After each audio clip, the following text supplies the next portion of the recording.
Viral nga ngayon sa social media ang nasabing podcast na kung saan ay part naman ni Josh Cullen ang ating nadinig or ang nadinig ng mga 18s. But anyway, bahagi naman natin ang mga naging pahayag ng bawat miyembro ng nasabing grupo. Umpisahan nga natin kay SB19 Stel. Aniya, baka hindi nila ako nakitaan ng potensyal sa ibang bagay, kaya naisip ko dapat maging hardworking na lang ako. Mula naman sa kanilang pinuno na si SB19 Pablo, pahayag niya, malaki yung responsibility na binigay sa akin before. Ang laki siguro ng tama sa akin na parang may maling nangyayari sa akin, sisi lagi.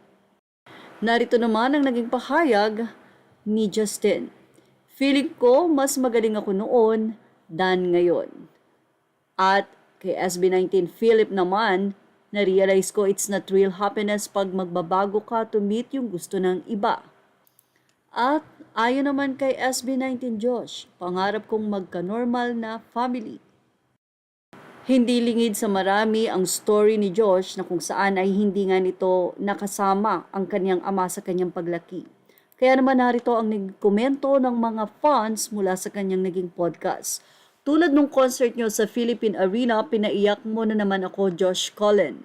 Parehas kasi tayo ng pinagdaraanan about sa papa. Ako kasi nakilala ko lang papa ko 2 years ago kasi hinahanap ko lang siya sa FB at nahanap ko siya kung kailan wala na ang mama ko, patay na. Pero hindi pa kami nagkikita ng personal ng papa ko kasi hindi pa ako nakakauwi ng Pinas.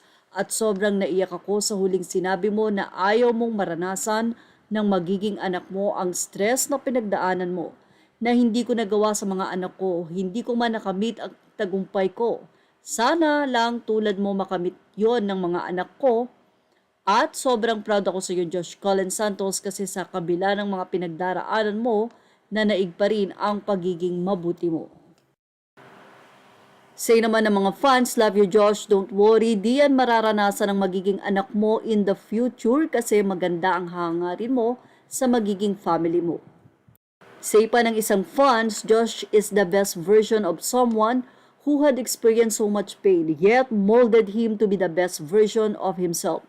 Josh part is the most serious among those episodes of Time First. My heart goes for the entire SB19 embracing everything for each other. Mula rin sa isang fan na si Jane Panganiban Siscon, ayon sa kanya, hindi madali ang pinagdaraanan niya pero mas pinili niyang lumaban. Sa bawat sakit na hindi niya sinabi, sa bawat laban na tahimik niyang hinarap, sa kabila ng lahat ng pagsubok, nananatili siyang totoo. Proud kami sa iyo sa narating mo, sa pinagdaanan mo at sa kung sino ka ngayon. We're proud of you, Josh. Feel na feel ko ang hirap na pinagdaanan niya. You have to let go. Josh, nakaangat ka na sa buhay and be proud na hindi ka nawala sa tamang landas. Grabe ang daming realization sa podcast ni Josh. Sobrang raw at totoo ng mga sinabi niya. Ramdam mo yung pinagdaanan at growth niya. Nakaka-inspire lalo para sa mga tulad kong nangangarap din. Salamat Josh sa pagiging real palagi. Ang podcast ni Josh Cullen ay isang paalala na lahat tayo ay may pinagdaraanan. Pero hindi tayo dapat sumuko. Ang katatagan niya sa kabila ng lahat ay tunay na nakakabilib. Saludo ako sa iyo, Josh. You turn pain into purpose. Josh Cullen's words hit deeps. It's more than just music. It's history, his truth, and his heart. Well, sa mga fans dyan ni Josh, ano naman ang masasay nyo? Ilagay ito sa ating comment section. Images are all credit to the rightful owners. Thank you for watching Showbiz Now. Please like, share, and subscribe.